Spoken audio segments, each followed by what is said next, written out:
I'm not going to say it's not a difficult issue. You know, we're going to give you a couple of examples. Redistricting. You're making the problem worse because the areas that are growing are the areas that are already, we're already growing. And the areas that are losing ground are the ones that, like you're describing. And so when you recalculate the population, those areas are likely to lose representation. So we're exacerbating the problem if we're not careful. I'd say there's several things you got to do. One of which I give you an example of what we did in this budget. We set aside $100 million for capital education improvements that really were about two issues.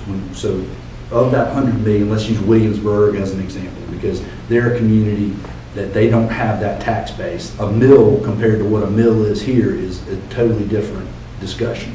So they don't have the tax base to go out and build buildings or put and capital improvements that they so desperately need.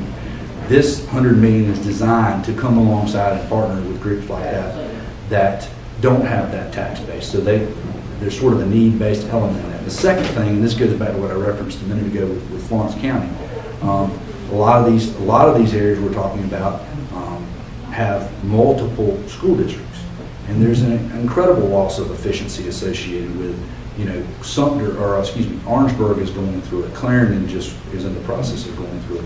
You don't, you know, Greenville is a great example. Largest county, I think, in the state, one school district. You know, Clarendon doesn't need 3 school districts. Florence probably doesn't need 5 school districts. So there's got to be an efficiency element of this employed so that we can look at this as a broader spectrum and not just our little part of the world for purposes of solving some of these questions.